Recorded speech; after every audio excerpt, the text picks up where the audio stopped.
Hey, what's up guys? This is T-Bone here. Welcome back to another episode of playing Legendary Game of Heroes. So in today's episode, I'm going to just be showcasing one deck here that what I want to show is that it's capable of dealing over a quadrillion damage in a single shot.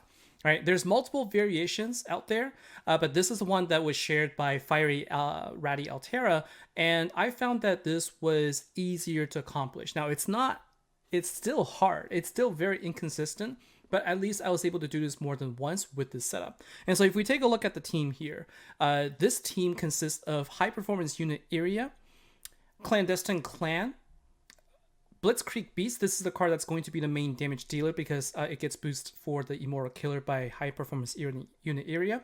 And Glorious Golems plays a relatively big role here, and I'm going to explain that a little bit. And then Despots of Despair. It's a card that I'm using because I can get more damage output with this card actually because it's at 4 stars. Now, with relics here, you're going to see that I don't actually use a lot of the event relics. In fact, some people might tell you that you don't even need any event relics at all. So instead, just put in any Fire Slayer relic that can boost your Slayer cards, specifically your Blitzkrieg. So I'm using ones for Blitzkrieg and also one for Despots of Despair. I do end up putting one of the event relics in there just because then I could also, reduce a couple of the shields. And also I have a relic here that gives me a heal for, any fire ultimate relic. So I get more heals this way. And I do also put in a relic for the Dark Commander so that I can power up the unit area in the beginning.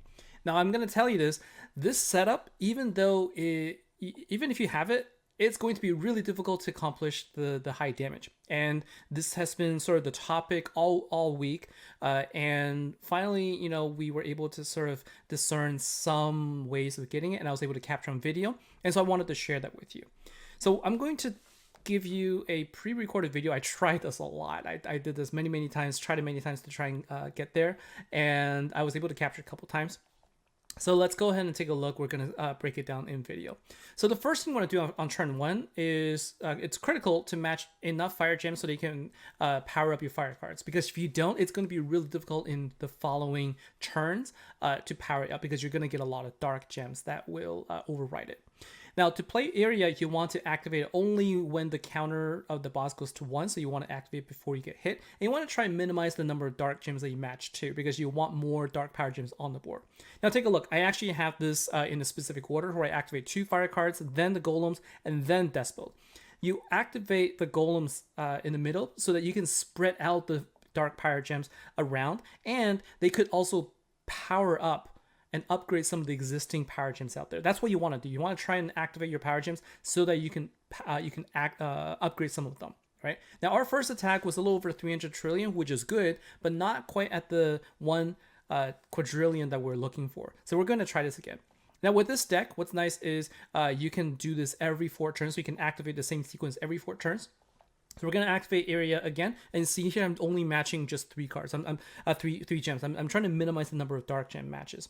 And now after we activate everything here, we have a slightly better board than the last time. And so we're going to pause right now. If you take a look, here are all the power gems that are bigger than power gem 8 that are candidates. Okay, and I decided to go with the one on the bottom there, a 6 and a 12. So I'm going to do a power gem match there, but I wasn't sure if I needed to connect any chains. All right, so different people have said different things, and without connecting anything, I end up with 333.1 trillion, which still is good considering I only matched 2 power gems. It goes against everything I know and I understand, and so I still haven't figured out why it works that way just yet, but in some cases they just do. But the key here is you have to try and match the biggest power gems that you can see on the board. All right, and now we're going to be going into our 3rd attempt now.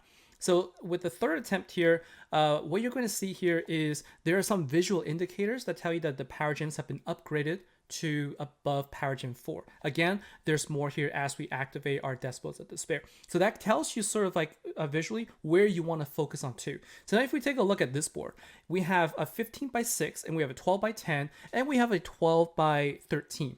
So what I decided to do is I decided to go with the 15 by 6, and then I connect the other power gems so I can make a chain there. So I decided to do a biggest power gem swap I can and make the chain, and the results of that is 1.5 trillion damage from my Blitzkrieg.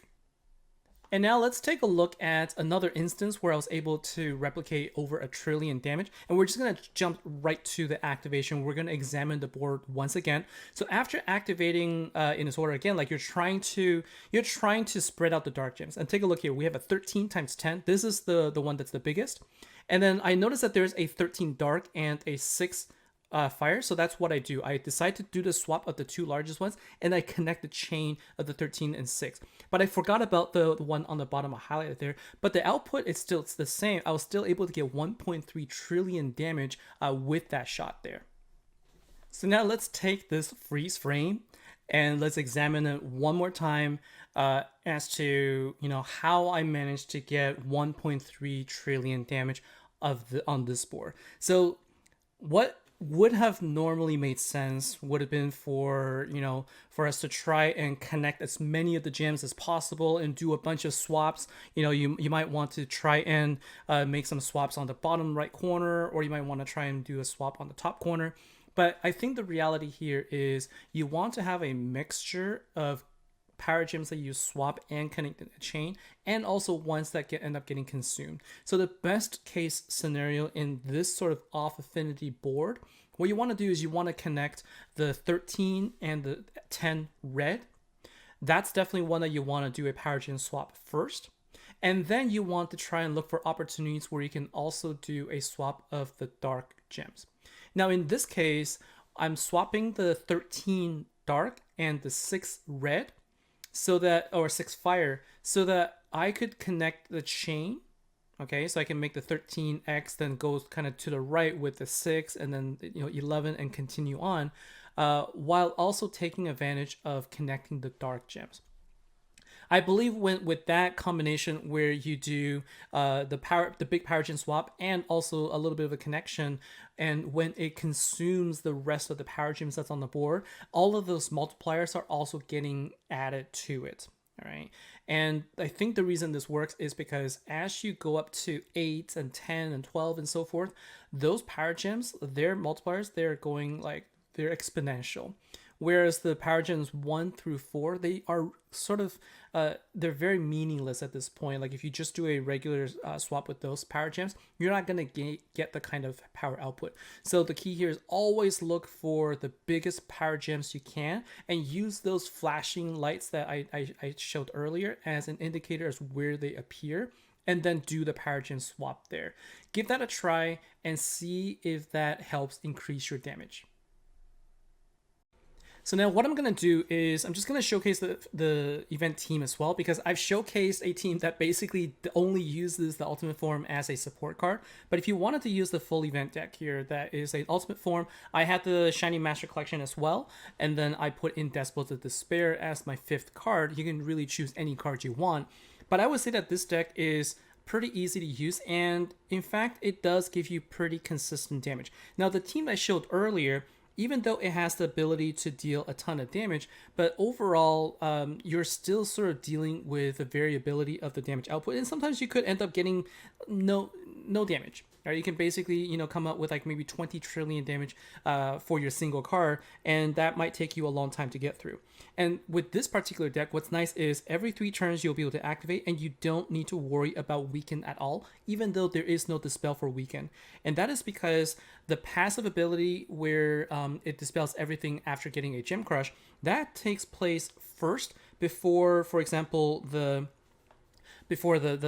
might, sort of the attack boost. So you're going to dispel everything first, and then the attack boost comes in. And so what this means is you don't have to worry about not being able to activate your card, even though you don't have the right dispel card. And so what this comes down to is it just comes down to fast matches. So you need to be able to match your gems fast, and then just activate everything every 3 turns. And then just, there's no special order, just activate them all. And eventually what's going to happen here is you're going to increase your noble killer intensity, and you're going to start getting more gems on the board, and eventually your damage output is going to get higher and higher. Now you may start out by seeing around 7 to 9 trillion per card or so, and so you're dealing a little bit less than 50 trillion each attack. But if you can just keep it up, if you can do it fast and you can activate every 3 turns and get a lot of attacks in, you're easily going to be able to get anywhere between 500 to 700 to in my case, the highest I was able to get was 1.2 trillion for a single attack using the event deck. So the event deck is just a lot slower because there's a lower potential for getting the damage compared to the ones I showed here.